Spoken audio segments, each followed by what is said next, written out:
ESPN finally admitted what they've been hiding all season.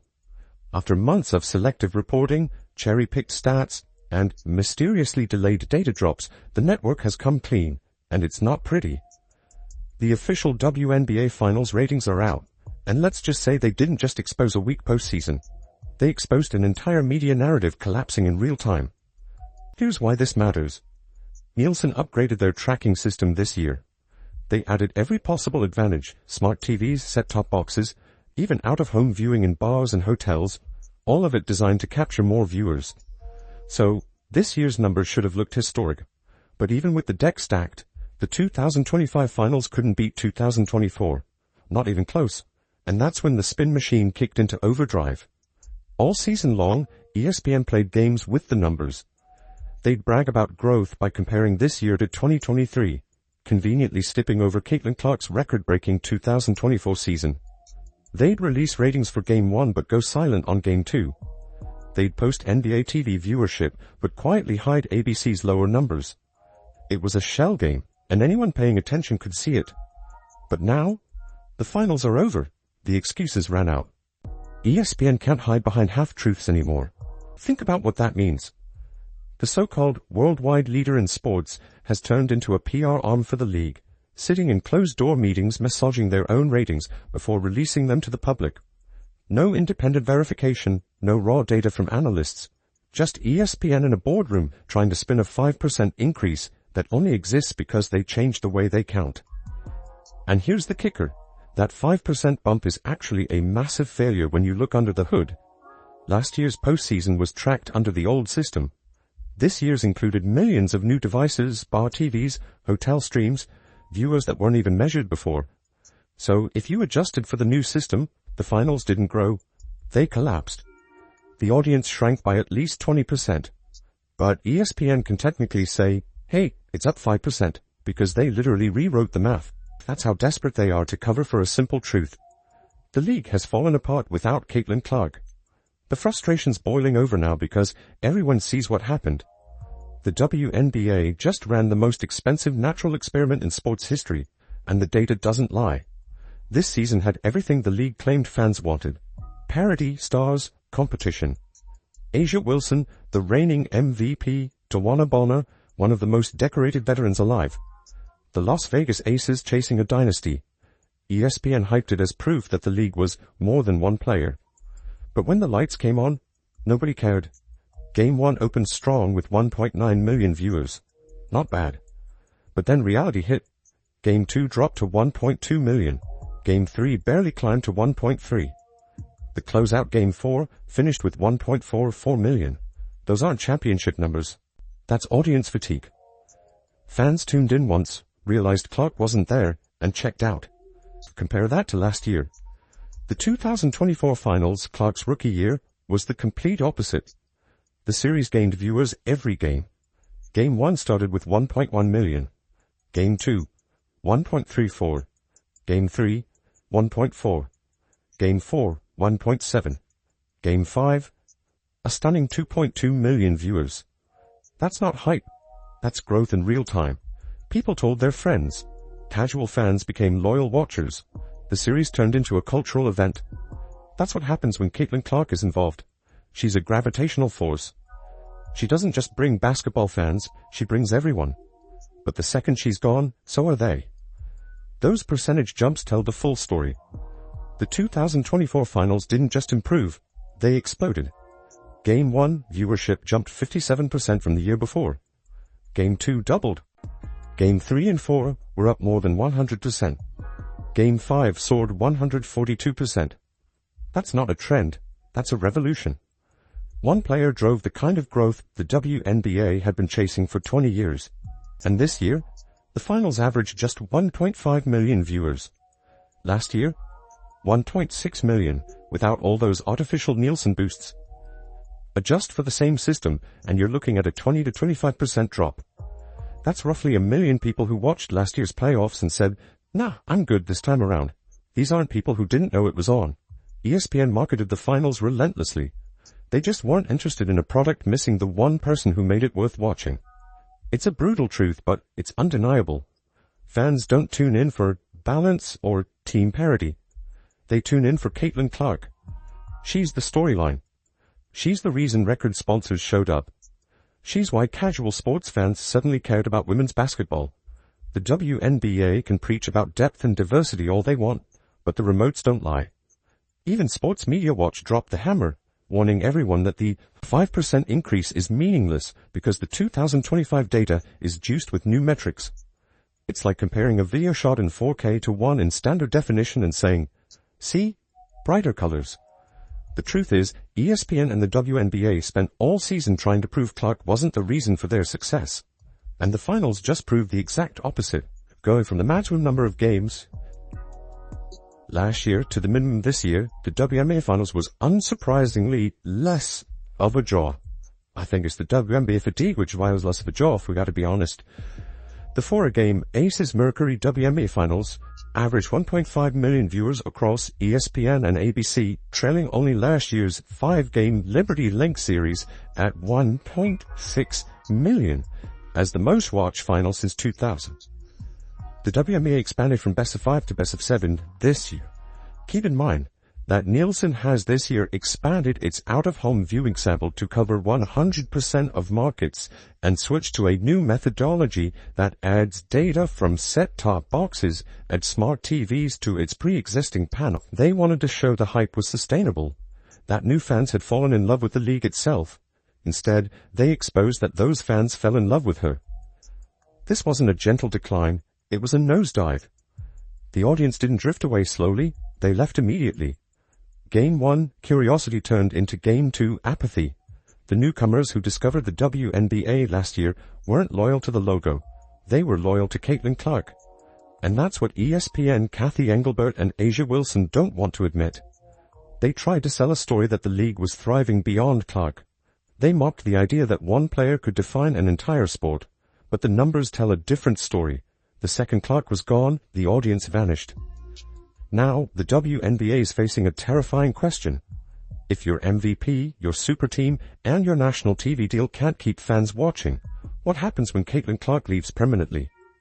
Because right now, the only person keeping the lights on isn't even playing. That comparison is beyond brutal.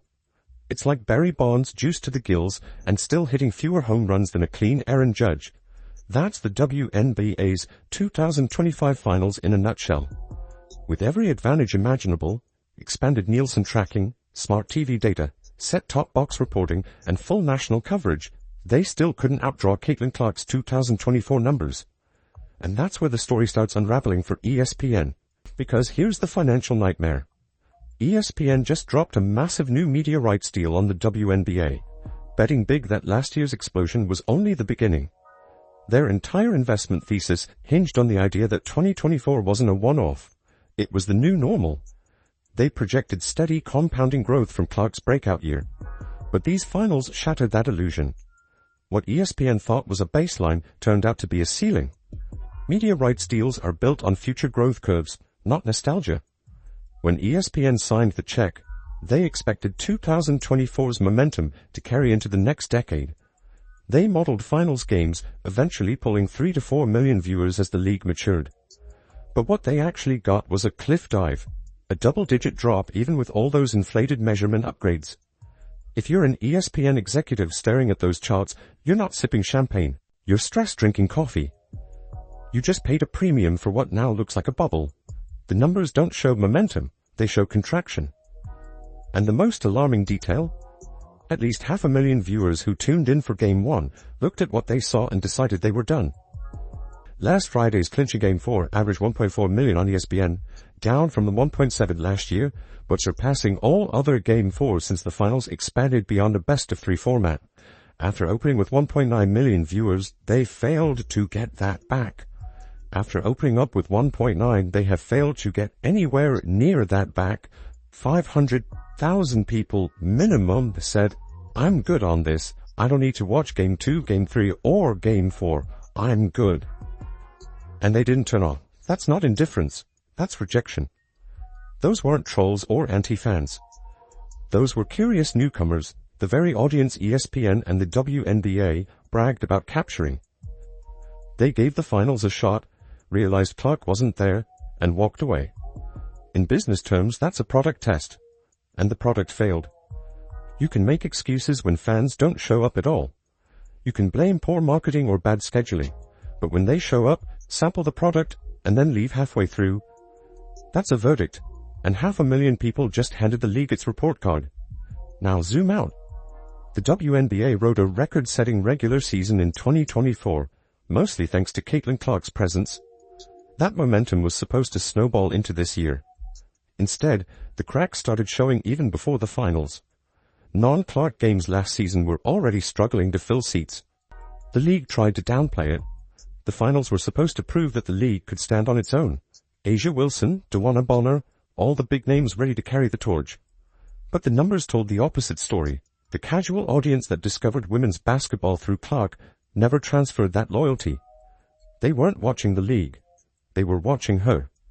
And when she wasn't there, their interest evaporated. Then you read between the lines of what Sports Media Watch quietly wrote.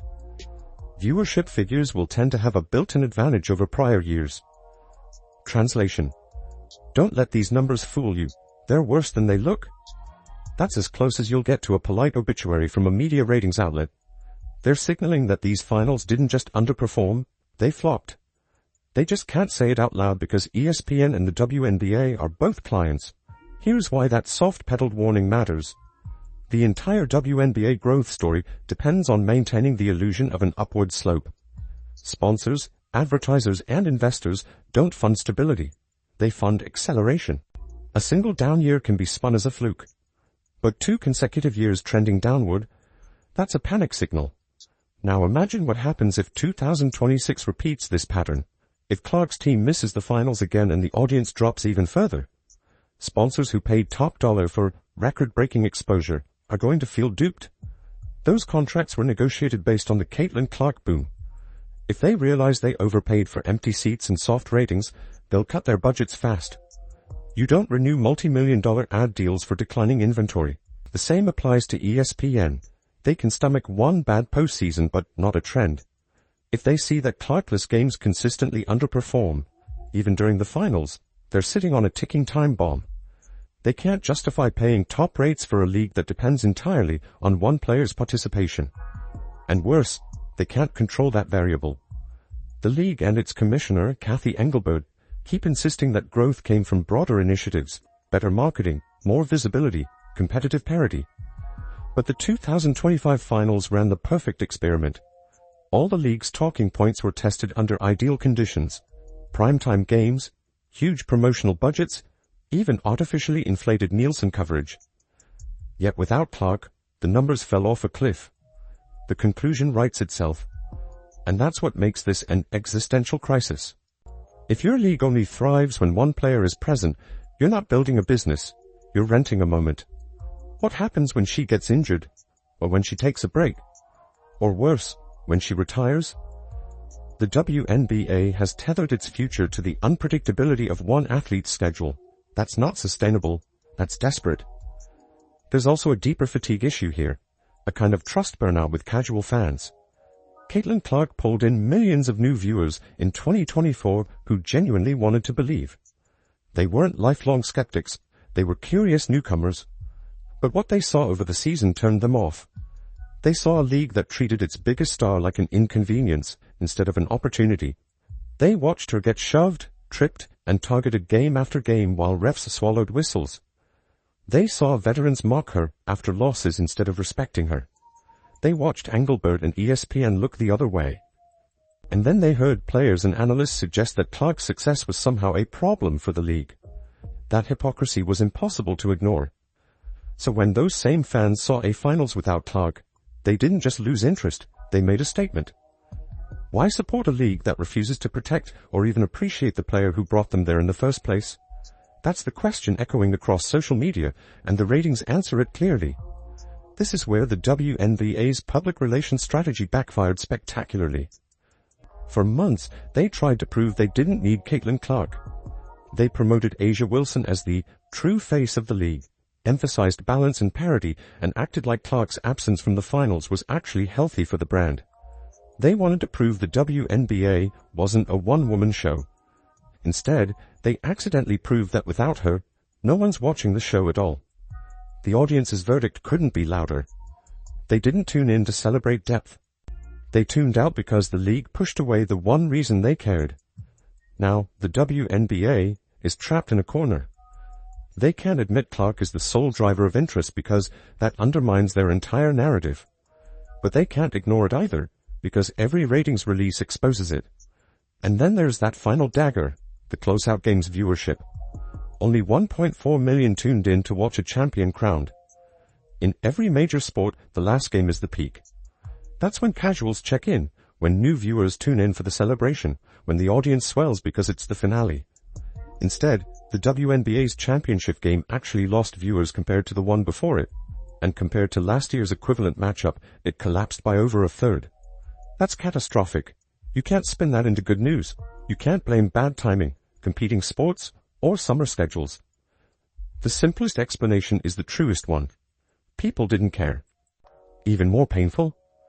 This wasn't a weak matchup.